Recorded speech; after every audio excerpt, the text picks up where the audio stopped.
problema trata do cálculo da FM induzida na espira, que está em movimento uniforme com velocidade V0, e essa espira passa numa região de campo, né, que tem um perfil. Esse campo varia no espaço, né, e no tempo, né. Ele tem um perfil exponencial, certo? Que é acentuado em z igual a 0, e em t igual a 0 a espira cruza exatamente coincidindo com o centro do sistema, né? Como a gente pode mostrar. Então o objetivo é fazer esse cálculo da FM induzida utilizando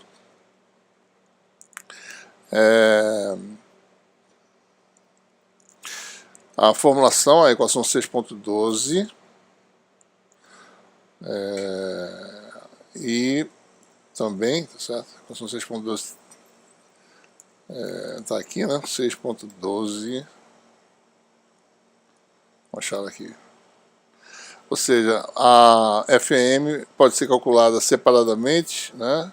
Uma contribuição é a circulação de V vetorial B e a outra é a contribuição da taxa de variação no tempo de dB/dt. Bom, então nós temos aí mais ou menos, a gente fez esse problema hoje em classe, ficou um pouco confuso, né?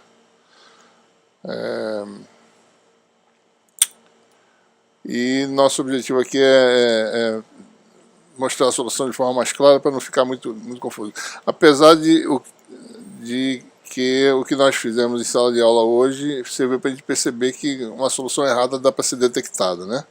A gente fez inicialmente corretamente a solução, descobriu por considerações físicas que a solução não podia ser aquela e fez a solução final. Mas agora eu gostaria de colocar a solução final de forma mais clara para não ficar muito confuso, como ficou na sala de aula, tá certo? Bom, aqui está a expressão para o campo, né?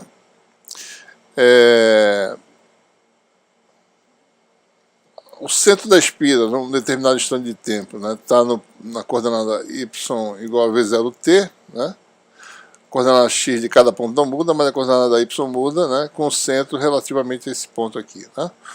Então, de acordo com o que está solicitado no problema, a primeira parte consiste em calcular a FM como contribuição de dois termos, uma devida ao termo V vetorial B e a outra devida ao termo da derivada temporal parcial de B, né? Vamos só mostrar o cálculo como é que é feito, tá certo? Vamos quebrar em duas partes. A gente fez isso mais ou menos da mesma forma em sala de aula. Vamos calcular V vetorial B, né? V está na direção a Y, B está na direção Z, B varia com Y e com T, né? É uma função exponencial que está aqui, né? Deixa eu achar de novo aqui.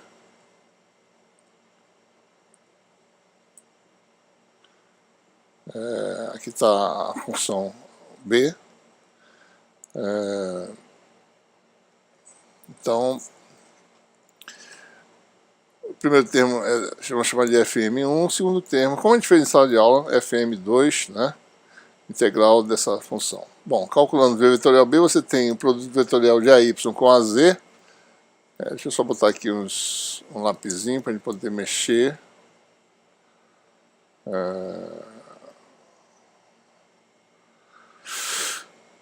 Comentários. Deixa eu ver aqui, fecha isso aqui. Deixa eu fazer aqui. Comments. Vou botar aqui os comentários. Né? Então, AY com AZ dá AX, né? Então você tem o V vetorial B dado por isso. Então, como o V vetorial B sempre está na direção de AX, né? Quer dizer, ou seja, nessa direção, então V vetorial B nesse segmento está assim, tá certo? E no outro segmento está ou para frente ou para trás, mas o produto escalar com DL, que é a circulação desse vetor, dá zero nesses dois segmentos, né? E a gente só vai ter contribuição nesse segmento aqui e neste, né? Então você tem aí, então só contribui em segmentos 1 e 2, como a gente falou antes, 1 e 2, né? Então, calculando agora corretamente, como a gente fez em sala de aula, agora de forma mais clara, né? Você vai ter B, né? Calculado neste segmento 1, que é y0, né? B de y0 mais A sobre 2, e aqui é B de y0 menos A sobre 2. Então, o cálculo vai ser integral em BDL é sempre dx, né? Quem muda são os limites de integração. Ou seja, na circulação desse segmento, o y varia de A sobre 2 até menos A sobre 2. Aliás, o x varia de A sobre 2 até menos A sobre 2. Nesse segmento 2, o x varia de menos A sobre 2 até A sobre 2. Então, é a soma dessas contribuições. E então, isso aqui vai dar integral de B de Y. Isso aqui não depende de x, é só multiplicar por A, né? Bom, então, fazendo esse cálculo, né? A FM vai ser a soma desses dois termos com FM1 e FM2 obtidos dados por A e B. Bom, isso aqui é simplesmente a exponencial, né? Calculada em y0, que é esse termo aqui, né? Mais A sobre 2, e aqui em y0, que é a coordenada do centro, menos A sobre 2, certo? A FM2 dá um pouquinho mais de trabalho, né? Integral em ds, por sua vez, é dx, dy, az, produto escalar de az com az dá 1, né? dBdt é a taxa de variação da função cosseno, que dá menos ômega seno. Isso aqui não se mantém inalterado. E aí tem a integral em x, que vai dar um comprimento A, né? Integral em y da função módulo, como a gente falou antes, a integral a exponencial de menos módulo dá esse número aqui, que pode ser ou mais 1 ou menos 1, dependendo do sinal de U, exponencial de menos módulo, né? E quando a gente faz as contas, a gente vai obter algo muito grande, tá certo? Eu só vou ilustrar aqui o resultado, mais ou menos, que a gente obtém, né? Dá uma expressão que começa a ficar um pouco grandinha, né? Bom, então a FM2 dá esse resultado aqui, certo? Isso aqui vale ou 1 ou menos 1, né? Isso aqui também, dependendo do sinal disso aqui, porque observe que T vem de menos definido a mais infinito, né? E esse é o resultado obtido.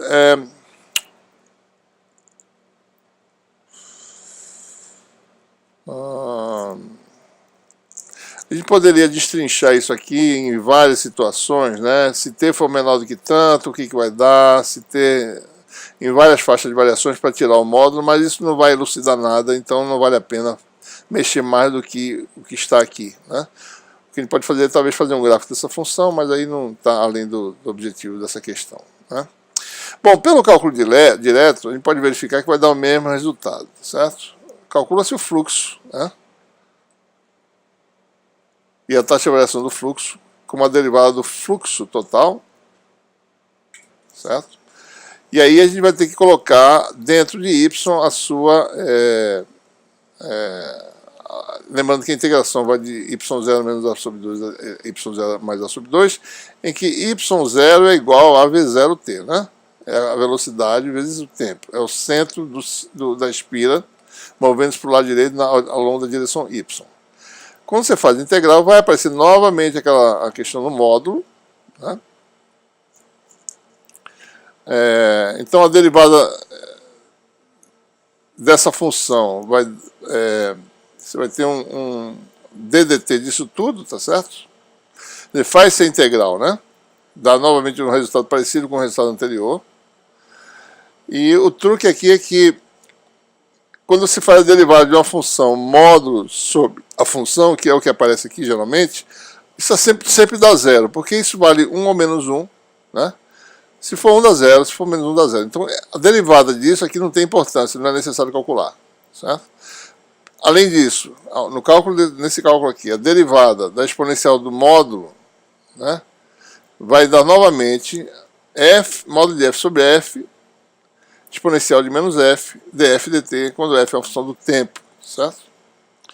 Então, fazendo cuidadosamente esses cálculos, né, a gente chega em algo. O importante aqui é observar o seguinte, por exemplo, né, quando eu for derivar essa exponencial aqui, esse módulo vem para cá, novamente o módulo sobre o argumento, que vira um número 1, certo? Então, quando se deriva essa exponencial, você vai ter um número 1 aqui, né? Então, uma derivada dá seno vezes o resto. E a outra fica cosseno vezes a derivada disso aqui, que vai desaparecer o módulo, como aconteceu no resultado obtido aqui para FM1, tá certo? FM1, vocês observem que não tem módulo na frente das exponenciais, tá certo? É exatamente o que vai acontecer lá naquele cálculo lá. Então vai desaparecer aqueles módulos, só na FM2 que aparece argumento sobre módulo ou vice-versa, né? Tudo faz, certo? Bom, então fica esse resultado, usando essas propriedades, né? Então nós ficamos aí com esse termo um pouco maior, tá certo? E se a gente for verificar, né, o dψdt vai ter um termo que tem módulo sobre argumento exponencial, parecido com o FM lá, tá certo? Uma delas. E outro termo que não tem esse módulo sobre exponencial. Se for verificar, vai ver que isso bate exatamente com o cálculo feito da outra forma, né? E tem que bater, né? Era para bater, tá certo? Só para mostrar que isso dá certo. O outro problema que ficou meio confuso hoje de manhã, certo? É esse problema aqui, quando você tem uma espira que está num campo uniforme, mas rodando com a velocidade ômega, né? A gente tirou uma conclusão incorreta que calcular das duas formas dava resultado diferente, porque a gente cometeu um pequeno erro no cálculo da velocidade, né? A gente teve, na realidade, o resultado igual, mas com um resultado dando cosseno, outro dando seno de ômega t. Então, aqui está a solução de forma mais precisa, tá certo? De forma mais clara. Nós temos espira sobre um campo uniforme que roda com velocidade ômega, né? Nós temos esses segmentos aqui mostrados, aqui mostra mais ou menos a espira inicialmente alinhada, digamos assim, para ele poder entender bem, né? E, de repente, o tempo, com a evolução do tempo, ela roda, né? E a normal, na realidade, a normal roda com velocidade angular constante ômega, né? A letra B desse problema, que é esse problema aqui, né? Vamos olhar o problema original qual é. Deixa eu apagar isso aqui que está.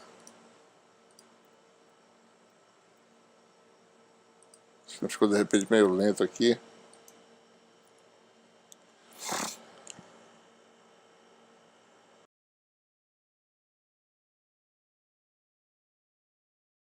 Muito bem, aqui está o problema. Uma espira quadrada de lado A gira no espaço com velocidade angular ômega, problema 6.2, conforme está na figura abaixo. Essa espira está imersa em uma região de campo uniforme. Define um sistema de coordenadas adequado e determine em termos dos parâmetros A, ômega e B. E na verdade a gente quer fazer essas duas questões, isso aqui não tem muita importância, né? O mais importante é ver direitinho como é que as coisas funcionam. A FM induzida no circuito no sentido indicado na figura, que é esse sentido aqui, né? Com base na equação 6.12 novamente, e a questão é se essa equação é aplicável ou não, certo? A derivação da equação 6.12 foi feita baseada na hipótese que V era constante, né? A velocidade linear do circuito. Nesse exemplo, você tem uma velocidade angular constante, mas a velocidade de cada parte não é constante. O vetor V gira no espaço, certo? Então não se sabe, em princípio, se dá para aplicar aquela equação, certo? A gente vai, na verdade, verificar que ela funciona, vai mostrar que funciona, né? A gente tinha concluído o oposto em sala de aula por causa de um errozinho que não definiu corretamente os vetores associados, mas fazendo com cuidado, ele mostra que os resultados vão ser os mesmos, né? Ou seja,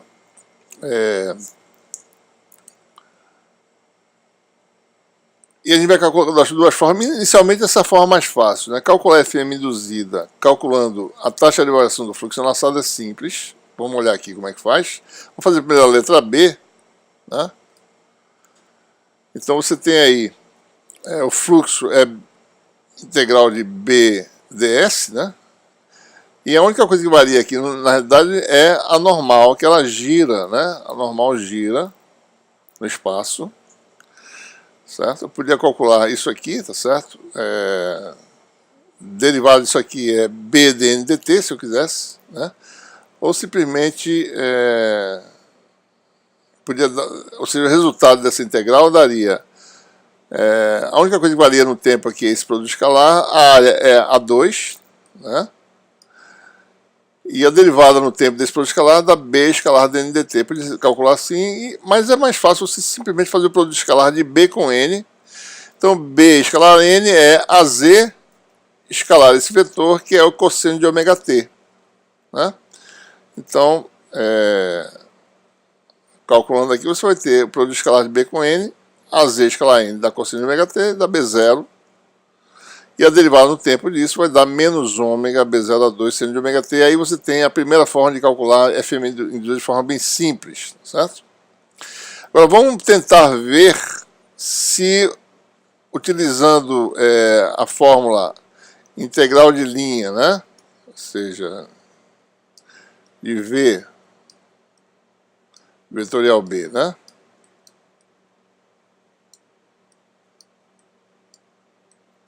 Escalar dl, né? Se isso vai funcionar, tá certo?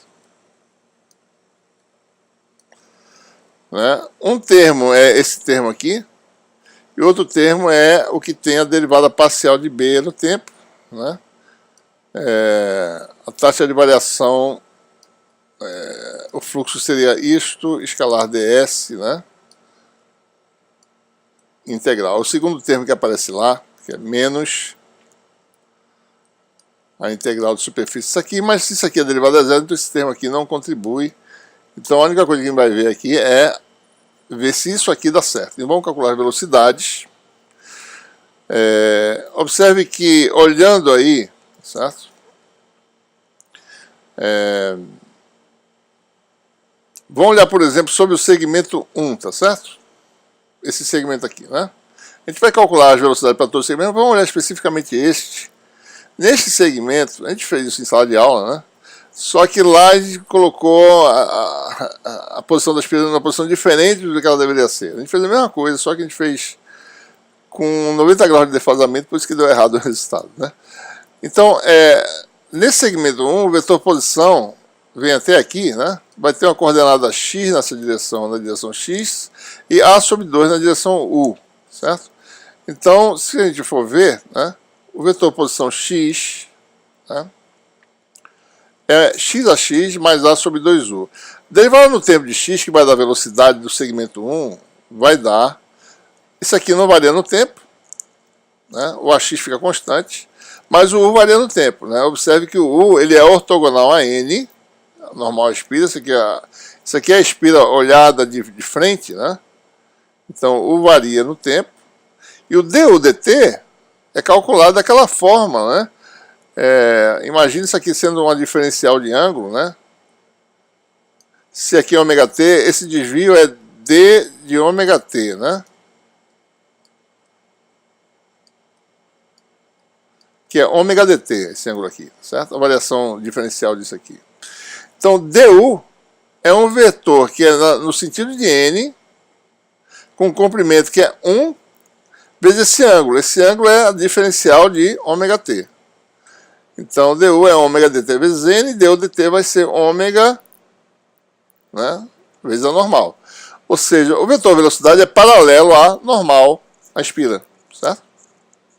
Então, para o segmento 1, o vetor velocidade vale a sobre 2 ômega n. Se você olhar para os outros segmentos, como é que o que acontece, né? Aqui, por exemplo, a velocidade é paralela a n. Nesse segmento 2, né, a velocidade tem a mesma magnitude, mas está no sentido menos n, né? Nessa parte desse segmento aqui, a velocidade faz isso, tá certo? Nessa parte faz isso, e assim por diante. Observe que V2, que é no segmento 2, é menos V1, né? Nesses segmentos 3 e 4, a velocidade também é ou no mesmo sentido de n, no sentido oposto, né? E observe que o produto vetorial V vetorial B, por exemplo, nesse segmento aqui, né? V vetorial B está no sentido menos AX, certo? E a circulação, a integral de linha de V vetorial B dl vai dar zero, tanto nesse segmento quanto nesse. Por outro lado, nesse segmento aqui, V vetorial B está nesse sentido aqui, então a integral de linha vai dar um valor, tá certo? Que vai dar constante, geralmente, né? Não depende das coordenadas, vai dar um valor para cá, e nesse segmento aqui, V vetorial B vai estar apontando para cá. Tá? Como B tem a mesma magnitude nos segmentos 1 e 2, basta calcular a integral de V vetorial B nesse segmento e multiplicar por 2. A gente vai obter o resultado, né? V2 igual a menos V1, então por isso que a gente pode fazer isso. Tá? Então o V vale ω0A sobre 2 na direção de N, V vetorial B, que é o que a gente quer ver se bate na conta, né? Vai dar o quê? Né? ω0A sobre 2 N vetorial B, N vetorial B.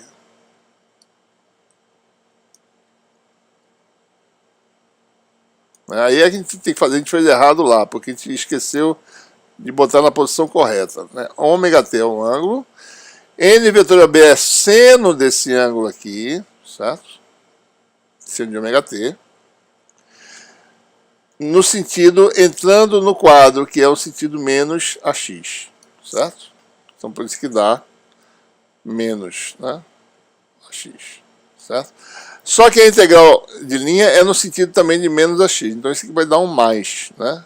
Então essa contribuição nos dois segmentos dá o mesmo valor e a circulação total vai dar ω0 a 2B0 seno de ômega t, que bate com o cálculo feito calculando diretamente a taxa de variação, né? Que é a letra B, tá certo?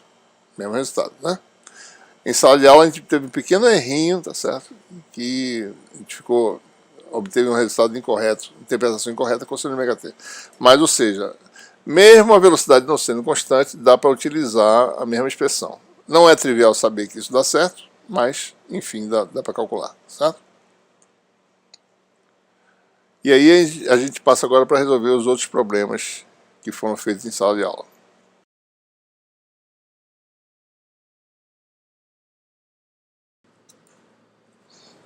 Solenoide longo, né? Certo? Deixa eu ver direitinho se está certo aqui. Tá, né?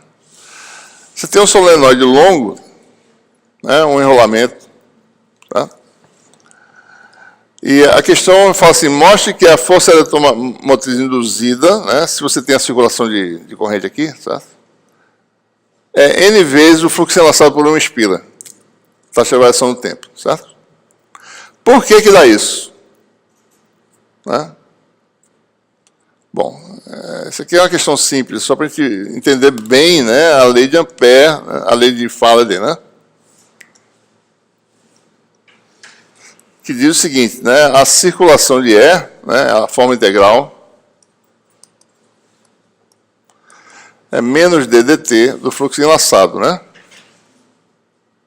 Que é B escalar ds, né?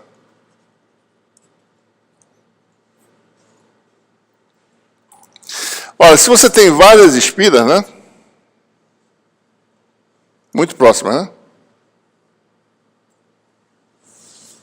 Certo? O que acontece? A integral de EDL é feita de que forma?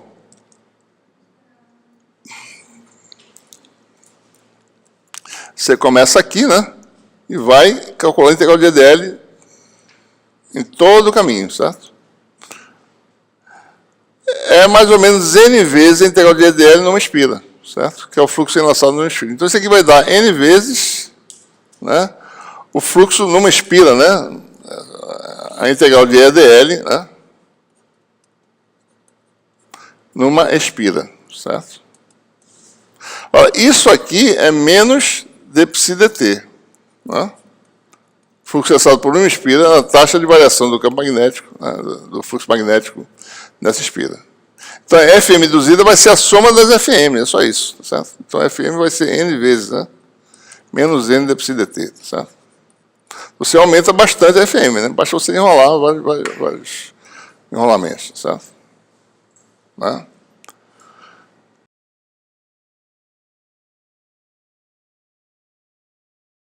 Uma barra, né?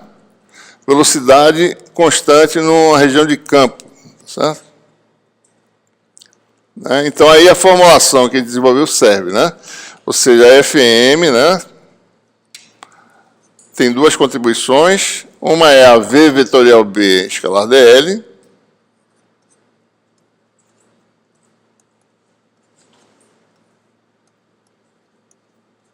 Né? Ou no caminho que existir, tá certo? Mais aquele termo que é menos, né? Integral de ds escalar derivada parcial no tempo, né? Nesse exemplo aqui, o campo é constante, o segundo termo não existe, né? V vetorial B, nesse caso, vai ser V vetorial B, é um vetor que está apontando para cá, né?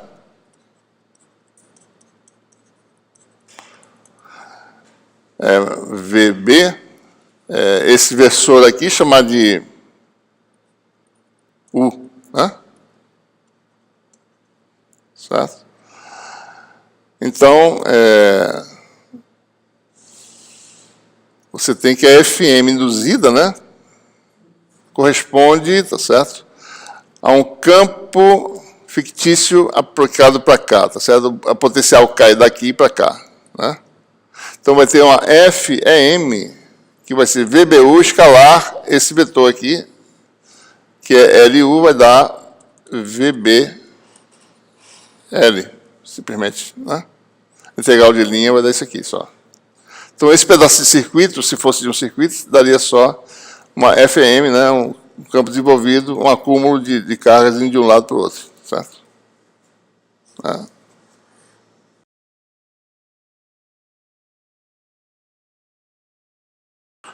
Vamos ver isso aqui. Uma questão que cai em prova de vez em quando, né?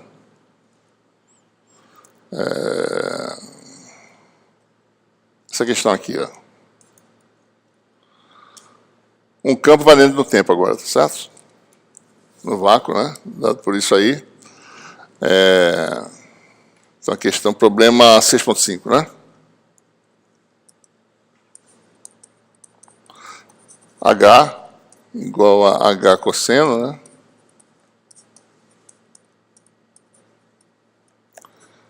A X, né? A X.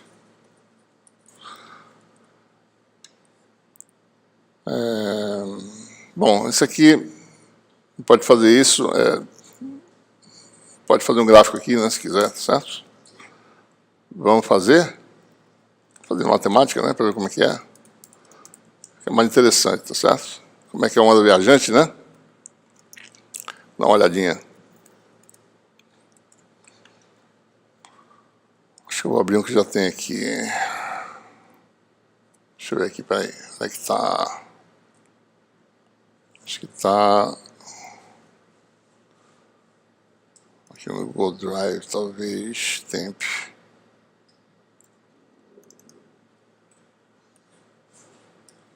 Tem algumas coisas aqui.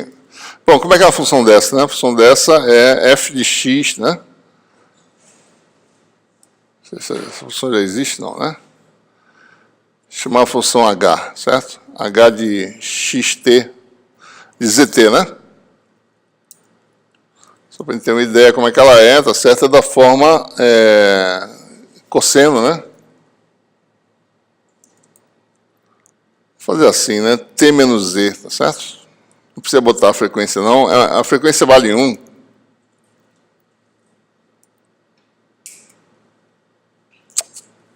T menos Z. Se eu consigo fazer isso aqui rapidinho, tá certo? Essa função aí, né? Onda viajante, tá certo? Vamos fazer plots. H de ZT, né? Vou botar aqui Z variando de menos 10 a 10.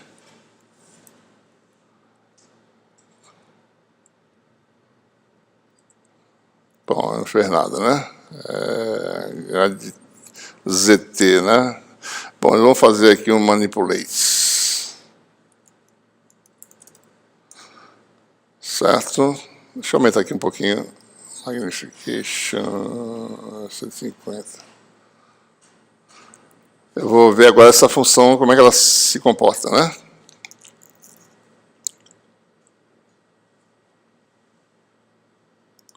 Vírgula.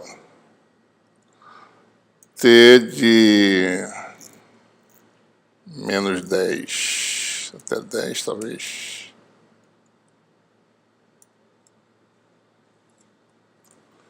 Muito bem.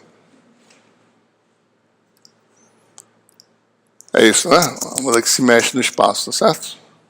Separar, então, você pode, em cada instante de tempo, determinar, né? Onde é que tem máximo e mínimo, mas isso, se eu tiver aqui, tá certo? Vou botar aqui, se eu tiver aqui, eu meço o quê? Uma frequência, né? Se vocês observarem, tá certo? Observe que a amplitude nesse eixo aqui, né, varia senoidalmente no tempo, né? Certo? E no espaço, a distância entre cristas é constante, tá certo? Né? Então tem período espacial, né, e período temporal. Basta você medir aqui a amplitude, é zero, depois aumenta, diminui, ou seja, oscila. Você, parado no espaço, você vê isso aqui. E se você for na crista da onda, tá certo? Você vê, você tem cristas separadas de um comprimento de onda, né? E assim por diante, tá certo? Posso botar ondas diferentes, vocês vão ver comportamentos um pouquinho, deixa eu ver, deixa eu aumentar aqui a frequência espacial, tá certo? Vamos botar aqui 2.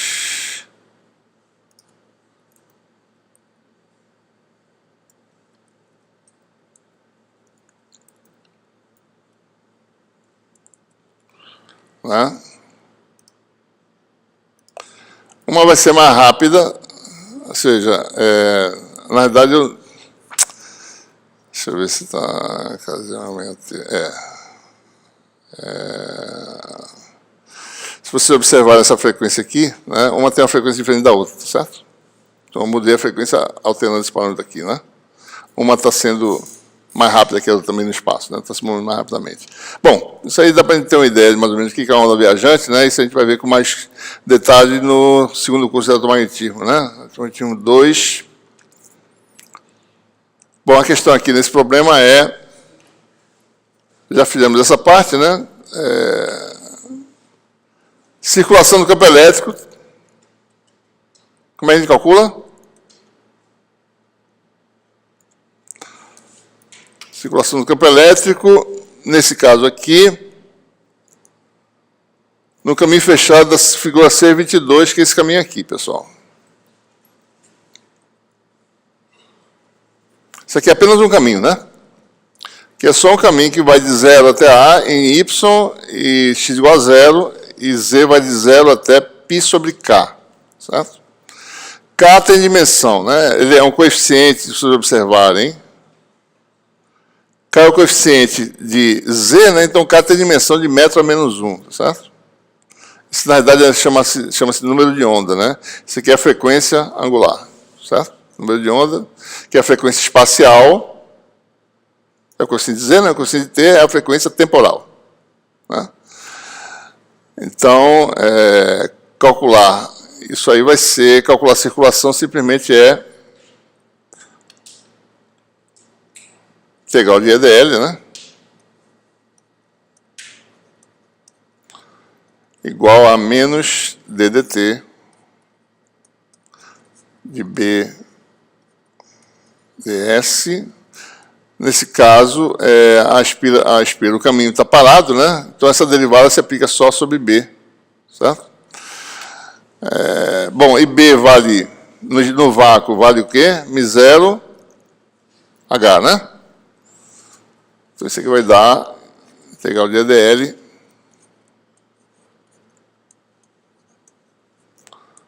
menos μ0 integral de DDT, né? H escalar ds. O H vale,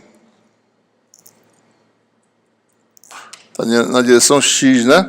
O H está na direção ortogonal à espira, né? Então, H escalar ds, olhando a figurinha aqui, ds vale dy dz ax.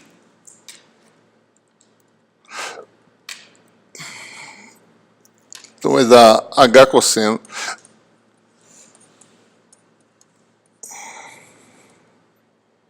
ax escalar dy dz ax. Isso aqui vai dar ax escalar x dá 1, vai dar H cosseno de ômega t menos kz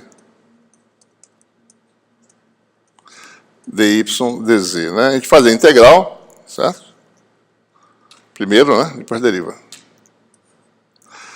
Integral vai dar integral de y varia de 0 a a. Isso aqui dy dz, né, pessoal?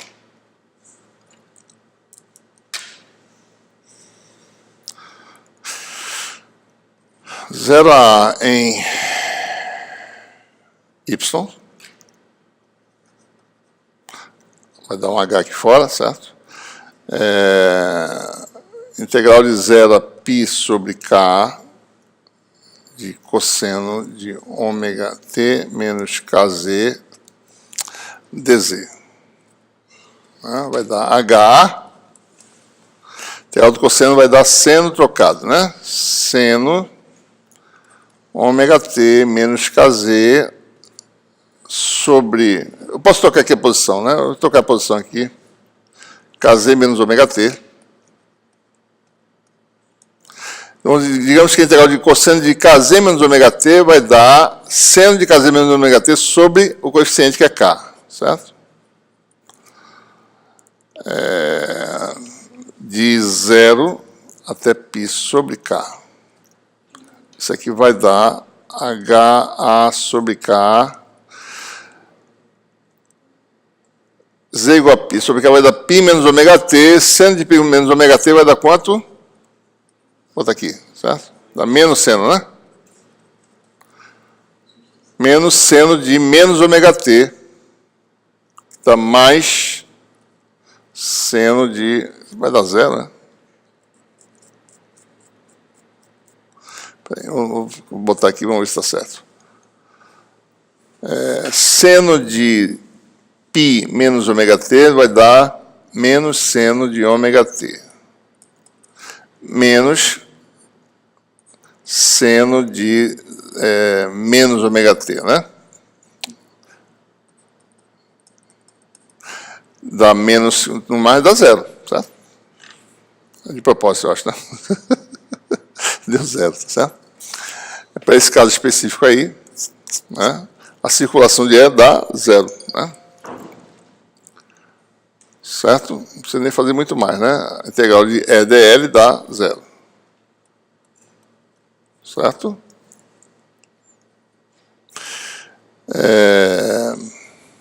Calculamos a primeira parte. Segunda parte. Utiliza a relação constitutiva para as grandezas magnéticas para determinar o campo E. Vamos ver aqui.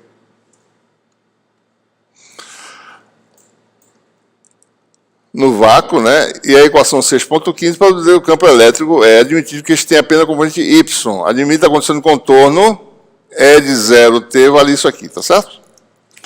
Bom, vamos ver, né? Como é que a gente calcularia... Bom, vamos olhar as equações de Maxwell para saber a equação mais conveniente para a gente poder usar, certo? Sem olhar a equação 4.15, vamos revisar, vamos lá. Equações de Maxwell. Quanto é que deu resultado? 0, né? Não precisa nem lembrar, né? Vamos lá, rotacional de E vale... O quê? Menos o quê? Mais alto. Menos o quê? Derivado de quem? Não, do vetor B, que é o magnético H, certo? Tem nome diferente. Densidade de fluxo magnético, dt. Certo? A lei de Faraday, né? A outra é divergente de D igual a densidade de carga se tiver carga na região, certo? A outra é a lei de Ampère generalizada, né? Rotacional de H igual a densidade corrente que existir mais taxa de variação do tempo do vetor de deslocamento elétrico e a última divergência de B igual a zero.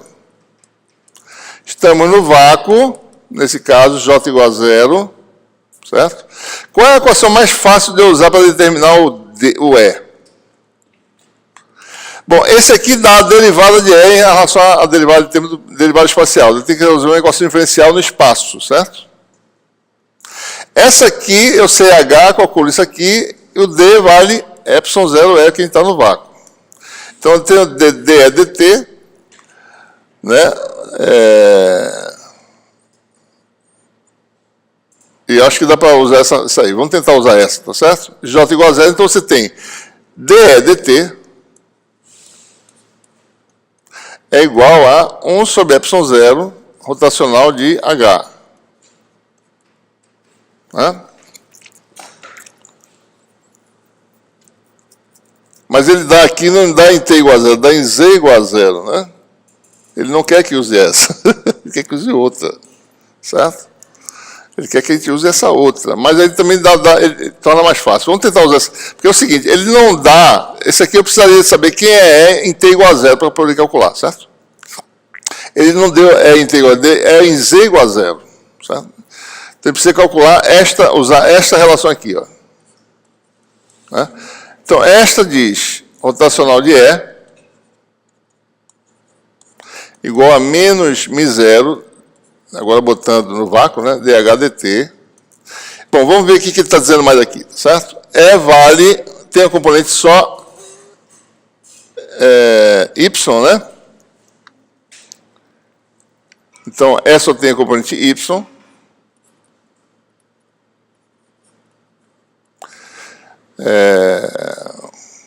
A y, né? Bom, vamos tentar ver, né? Se dependesse de todas as coordenadas, né? Não falou nada aqui não de dependência de coordenada, né? Deve depender só de Z e T também, tá certo? Mas vamos admitir que depende das três coordenadas, né? Rotacional de E vai dar o quê, né? Primeiro termo, dz dy, não tem dz, certo? Menos dy dz. Então vai ficar menos dy dz.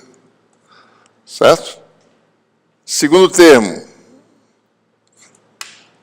na direção y é zx dex dz. Vou botar assim, dex dz. Eu vou botar aqui para a gente ver se tem, né? Menos dz dx. Que vai ser zero, no caso. O terceiro termo seria, eu já fiz aqui um, né? Mais AZ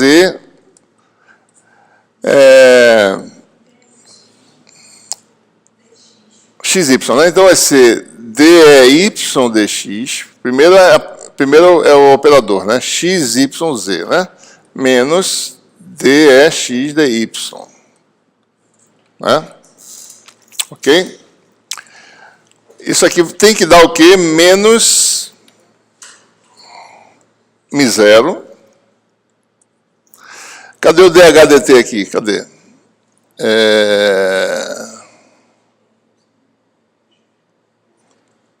O H é cosseno de ômega t menos Kz. dH dt vai dar ômega H, derivado do cosseno da seno, então vai dar mais seno de ômega t menos Kz na direção AX. Certo? Ok? Então, se você olhar aqui, né? Bom, primeiro, né? Isso aqui não tem, porque isso aqui é zero, certo? Eu só tenho componente Y, né? Pode ser que dependa de X, não sei. Isso aqui é zero, que eu sei que não tem componente X, né? Só tem componente Y. Bom, aí a conclusão que seria dy dx é zero, eu posso admitir a y igual a zero, por exemplo, tá certo? Pode não ser também, né? Mas eu posso admitir que a y seja zero, certo? Uma solução possível, certo? Então, a y igual a zero, eu vou usar então só a equação mais simples, vai ficar menos dy dz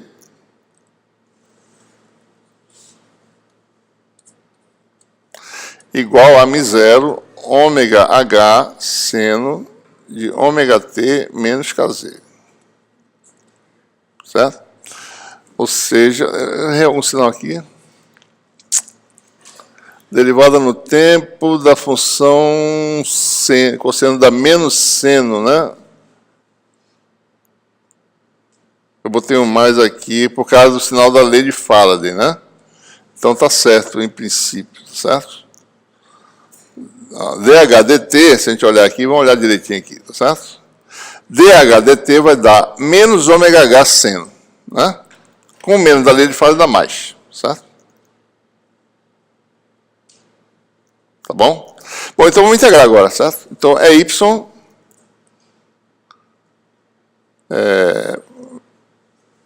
y de z, t é igual a y de 0t, né? Menos a integral de 0 até z, né? Dessa função μ0 ômega h seno de ômega t menos Kz, só para não confundir com a dz, tá certo? Né? Eu vou trocar o sinal aqui, vai ficar mais, trocar a posição aqui, Kz menos ômega t.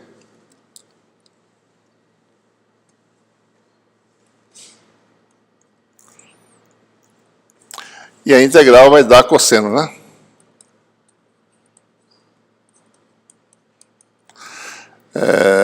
Mas vai dar menos cosseno de novo, novamente. Então eu faço um contra. Bom, botar assim, menos μ0 ômega h cosseno de Kz menos ômega t sobre K, né? De 0 a z.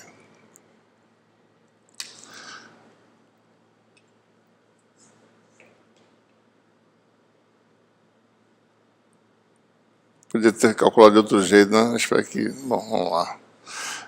Z igual a z, esse aqui anula, deve dar isso aqui, né? Tá certo. Então, isso aqui vai dar y 0t menos μ0 ômega h sobre k. Você vai ter agora cosseno de... Isso aqui é z', né? Cosseno de Kz menos ômega t. Em z igual a 0 vai dar menos cosseno de menos ômega, que dá cosseno de ômega, que vai dar menos cosseno de ômega t, certo? Tá certo? Bom, eu estou dizendo aí que y de 0t vale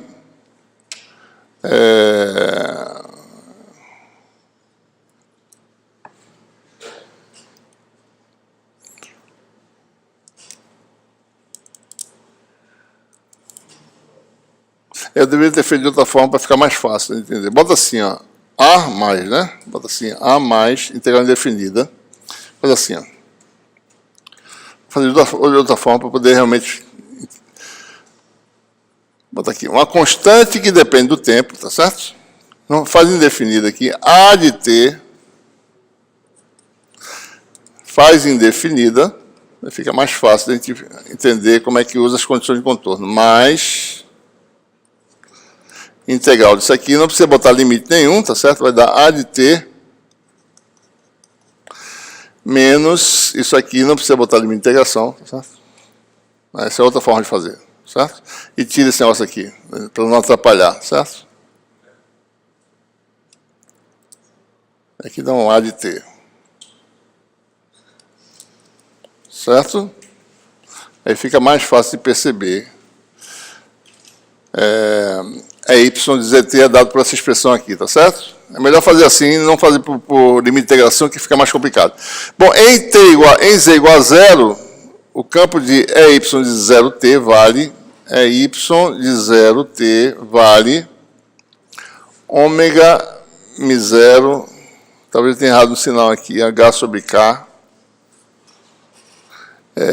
cosseno de ômega t, Talvez eu tenha errado um sinal ou aqui ou na formulação, tá certo? Porque, na verdade, o objetivo de eu fazer essa condição de contorno é fazer A igual a zero. Né? Se isso aqui está certo, tá, pessoal? Então, eu vou dizer que em T igual a zero, em Z igual a zero, o campo vale menos disso aqui, tá certo? Daí, quer dizer o quê? Se eu fizer Z igual a zero, isso aqui fica menos m0 no ômega sobre K cosseno, quer dizer que o A vale zero. Tá? Então, a solução final seria Y de ZT igual a esse termo dá zero, daria menos m0 ômega H sobre K cosseno, né? KZ menos ômega T.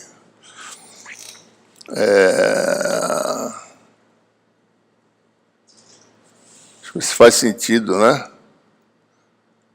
Vamos ver se faz sentido, tá certo? Cosseno de ômega T menos KZ.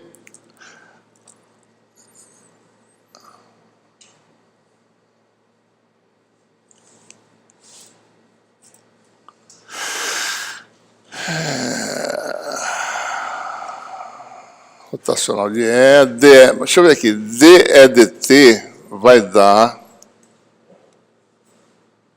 mais seno, né? Menos seno de KZ menos ômega T. Tem que checar para ver se está certo, viu, pessoal?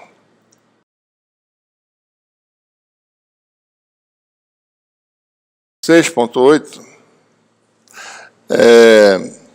um fio cilíndrico, né? Seção transversal de raio A. Vou aumentar um pouquinho aqui.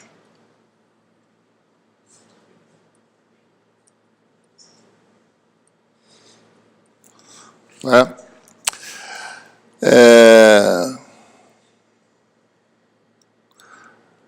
Corrente uniforme distribuída, né? Digamos que isso aqui seja o eixo Y, isso aqui seja o eixo X, Z está saindo do quadro. Então, aqui dentro, a densidade vale J igual a J0 a Z. Né?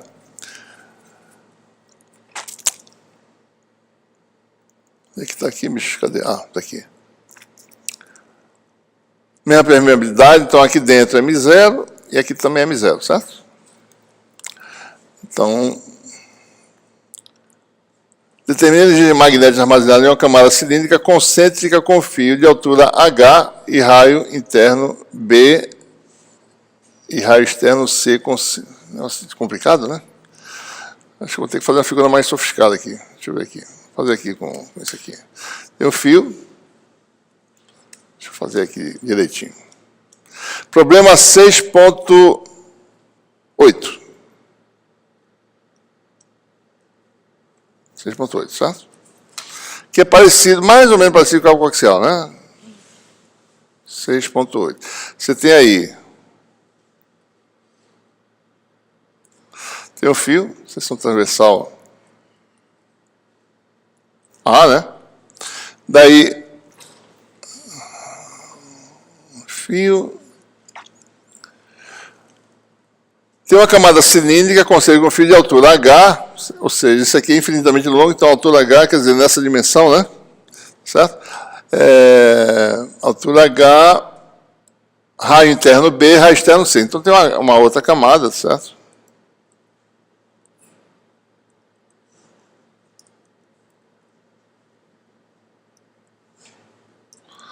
Que começa em B e termina em A, em C, né?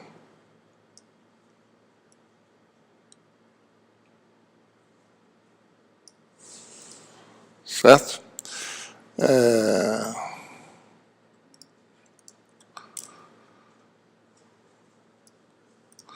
Bom, este aqui é...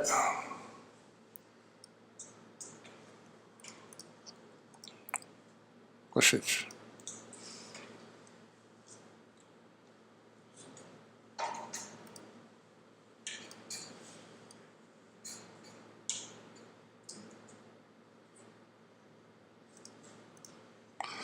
Aqui tem um fio, seção transversal.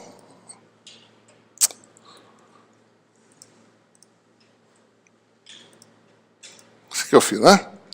E aqui nessa região tem essa camada aí.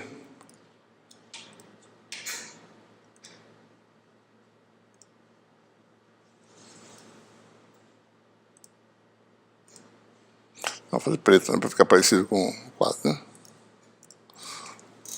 Fica mais fácil. É isso mesmo? A interno B, uma camada concêntrica, confirma. Bom, muito bem. Então você tem aí o fio, tá certo? De corrente, né?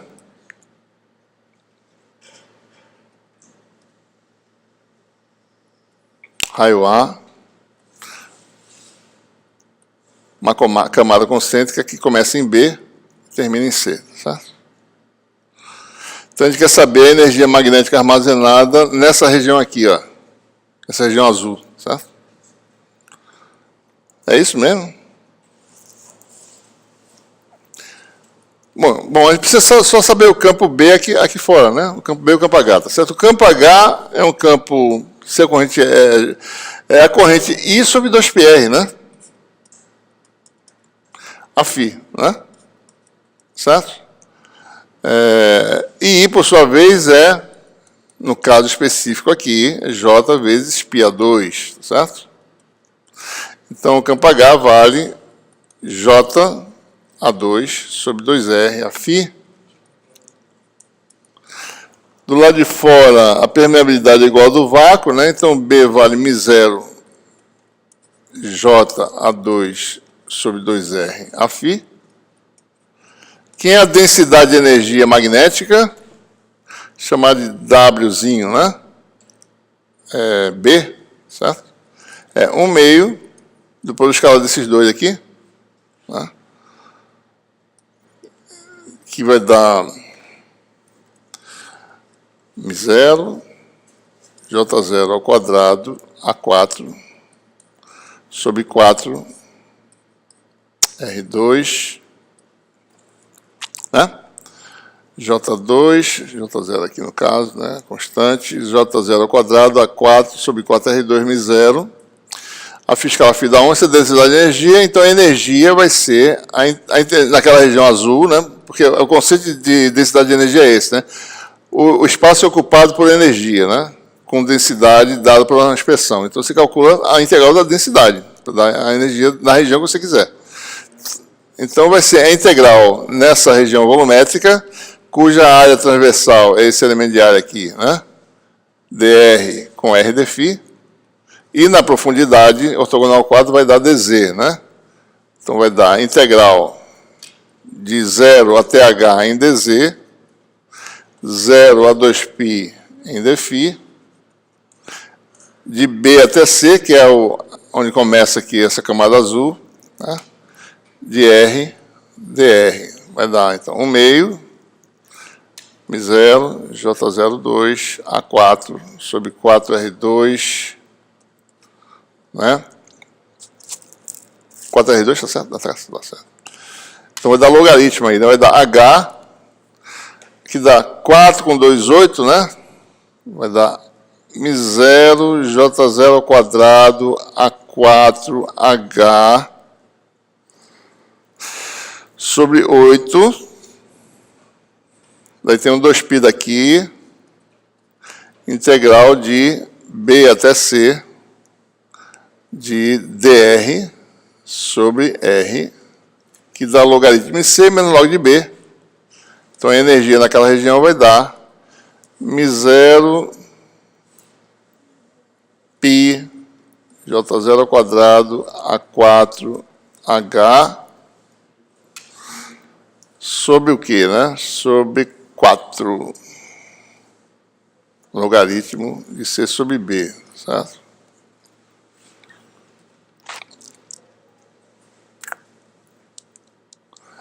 Tem que dar a dimensão de B vezes H vezes volume, certo? B vezes H vezes volume, né? Vamos ver se está certo, né? Se não errou nada, certo? Bom, B é J, B é a dimensão de H é corrente por comprimento, certo? É J vezes área sobre L, né? É J vezes L, tá certo? Então, um J vezes um comprimento aqui dá o H, certo? H. Né? Outro J vezes um comprimento desse dá H de novo, com miselo da B, certo? Então, B e H já está aqui, certo? Quer dizer, eu já cancelei um J desse e já foi embora, né? Então, BH já está aí, vezes o volume está certo. B vezes H vezes o volume, né? Então, tira o risquinho para ele ver o resultado direito, certo? Em princípio, o dimensionamento está correto.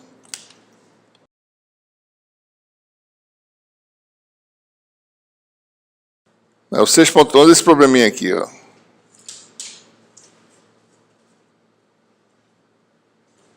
Duas espiras muito distantes uma da outra, né? Certo? Então, qual é a indutância mútua entre elas, né? Você tem a corrente circulando, são idênticas, estão muito longe uma da outra, né? Como é que a gente calcula a indutância mútua nesse caso? Né? É o fluxo enlaçado por uma espira, né? Do campo de uma na outra, não é isso? Sob a corrente dessa, né? Tá certo? É isso mesmo? Vamos lembrar aqui. Onde é que está a expressãozinha aqui para a indutância mútua? Se calcula o fluxo que uma exerce sobre a outra. Vamos ver aqui como é que é. Cadê?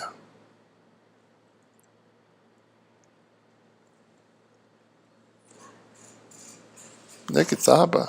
Continua no contorno. Onde é que está? Aqui atrás. Corrente de deslocamento, né?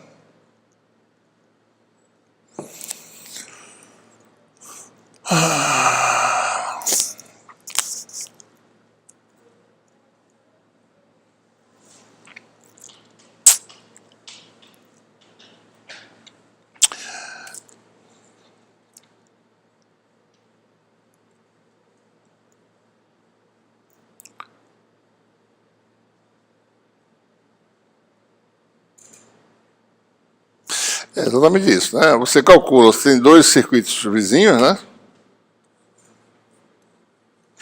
Certo? Você alimenta um deles, tá certo? E vê quanto do campo magnético passa no outro, certo? Né? Bom, então, suponha que o fluxo que esse circuito produz no eixo seja psi, vamos tirar os índices, tá? É o fluxo produzido por esse sistema aqui, psi, sobre a corrente que circula nesse circuito. Isso aqui é a indutância mútua. É o fluxo devido ao campo desse no outro circuito, certo? Ora, o fluxo aqui é integral de BDS, né?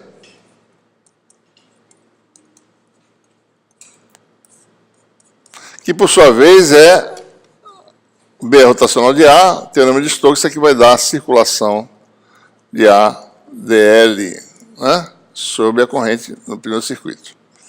Então, neste exemplo aqui, o que eu preciso saber é quem é o potencial vetor desse circuito neste aqui, certo? Né?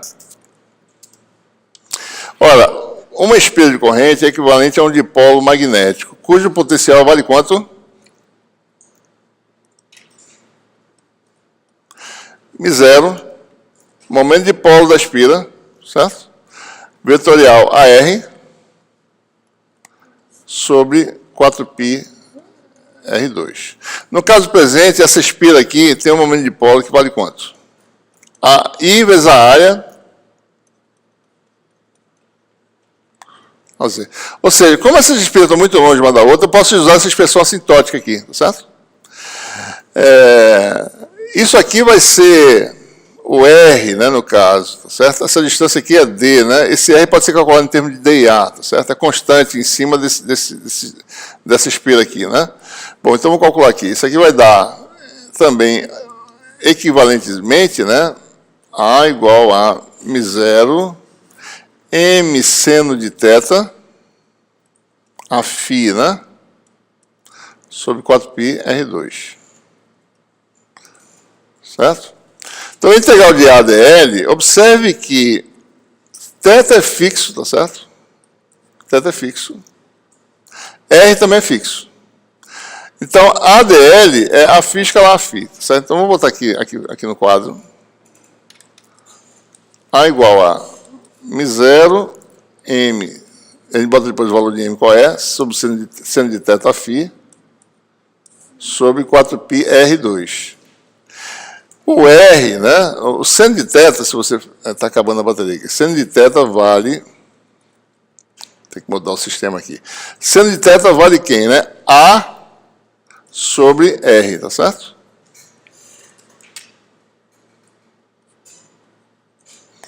E R, por sua vez, bom, a gente vai botar já, vai dar μ0, m, seno de θ é A sobre R, sobre 4πr3. No final a gente bota o valor de R, tá certo? A φ. Então, integral de ADL, lembrando que todo mundo aqui é constante, tá? Sai da integral, vai dar μ0, m, A sobre 4πr3, integral de A φ, escalar dl, que é A d φ A φ. 0 a 2π. A φ escalar φ dá 1, né? 2πa. Então, isso aqui vai dar o fluxo, né?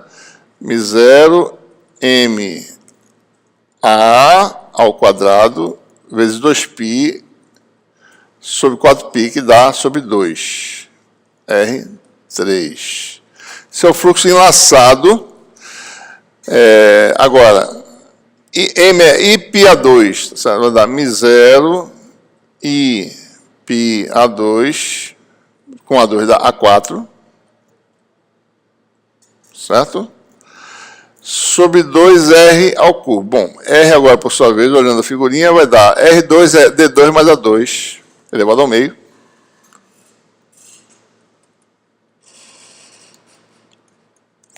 Isso é o fluxo, né? E a indutância mútua, chamar de L, chamar de L12, né? É isso dividido pela corrente, que vai dar μ0, πA4, a menos de algum erro aí, tá certo? Zinho bobo, né? Deve dar esse resultado aí, certo? Ok?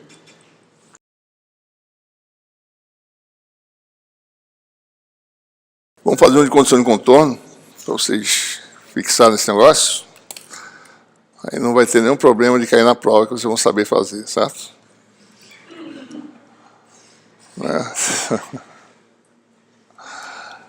Bom, essa é a questão 6.18, né?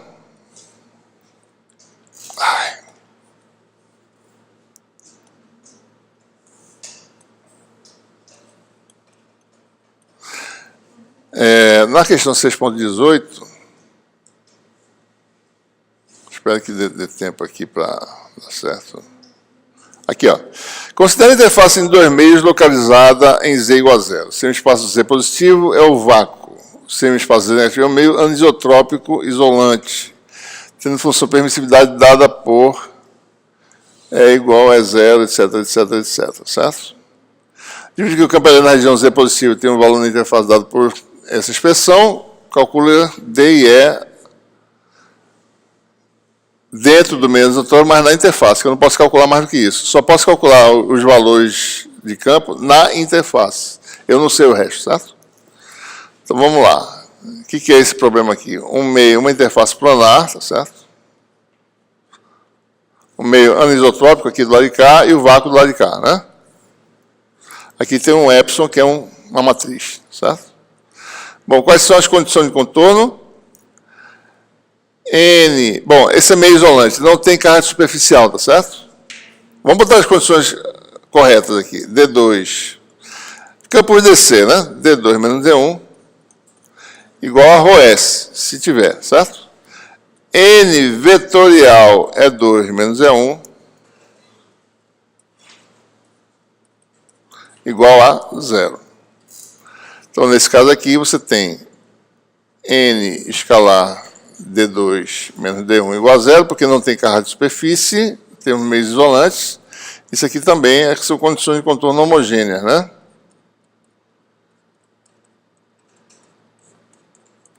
Certo?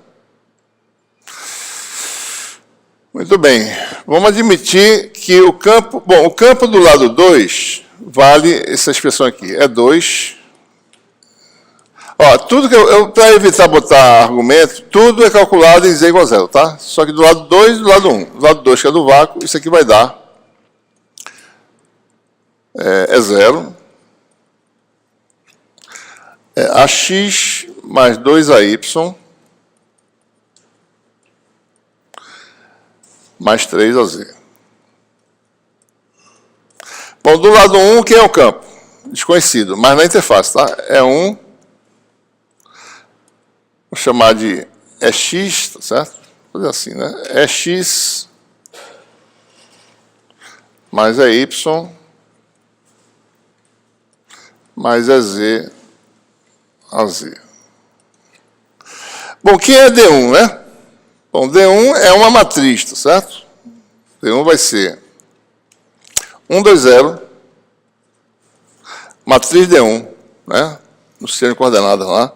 2, 4, 3. Vou dar um sistema meio chato aí, viu? 0, 3, 1, né?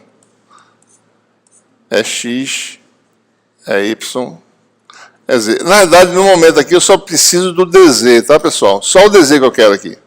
Porque é d normal, a única coisa que eu tenho de d é o d normal. O dx dy eu não sei o que vai acontecer, tá certo? Então, d normal vai ser 3ay mais 1ez. Então, d1, dz1 é 3ay mais ez. Faltou y0, né? Então, vezes y0 aqui, tá certo? Tá aqui. E o dz2 vale... Bom, dz2 nós temos a expressão para o campo, né? dz2 vale quanto? Cadê? dz2 está aqui, ó. 3y0 é 0, que é d igual a y, né? dz2, 3y0 é 0. Então, a primeira equação, né? Continuidade de d normal vai dar o quê? 3y mais ez igual a 3 é 0. Certo? Uma equação, né? Uma segunda equação vai ser n, que é a normal é az, vetorial é 2, que tem um é 0, né? Vou botar aqui um é 0. Ax mais 2 ay mais 3az, ou seja, n vetorial é 2 é igual a n vetorial é 1, que é menos, né? É igual a n, tá certo? Vetorial é x a x mais é y a y mais é z a z. Então, se vocês observarem, vai ter duas equações aqui, tá? Porque um produto vetorial vai dar 0. E vai ter duas equações, então vai ter o sistema de 3 equações lineares. Que daí pode resolver, né? Vamos ver só que sistema é e deixa o matemática fazer a solução. AZ com AX dá AY, né? AZ com AX dá Y, vai dar AZ com AY dá menos AX, não é isso? Então, vai dar menos AY AX, talvez dê para resolver sem problema, né? Acho que não precisa nem fazer nada demais. AZ com AY dá menos AX, né? Certo? AZ com AZ dá 0, AZ com AX dá AY, mais AX AY. Igual a esse produto vetorial que nós fizemos ainda, e vai dar AZ com AX dá AY, vai dar E0 AY. AZ com AZ dá 0, AZ com AY dá menos AX, menos 2 a 0 AX. Aqui dá para resolver tranquilo, né? Resultado, né? EY vale 2 a 0. EX vale 0. E aqui você tem uma outra equação, tá certo? Que dá o EZ, né? O EY vale quanto? 2 é 0. Aqui 2 é 0, né? Com 3 dá 6, menos 3. Então, EZ dá menos 3 a 0.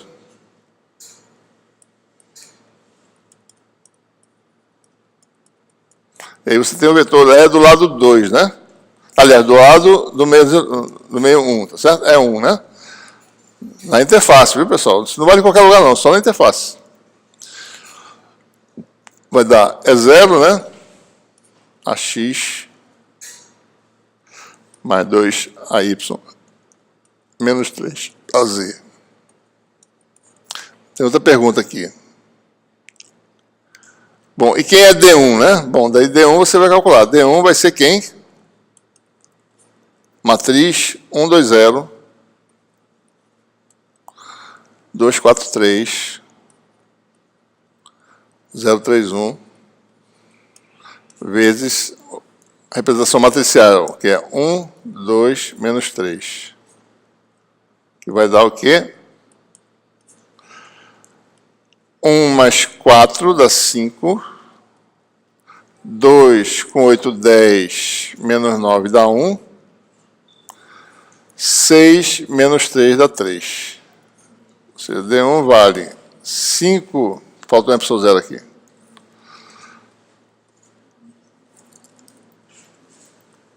Y0, 5AX, mais AY, mais 3AZ. Certo? Não tem mistério, né? Usar a condição de contorno direitinho, você tem o resultado, certo?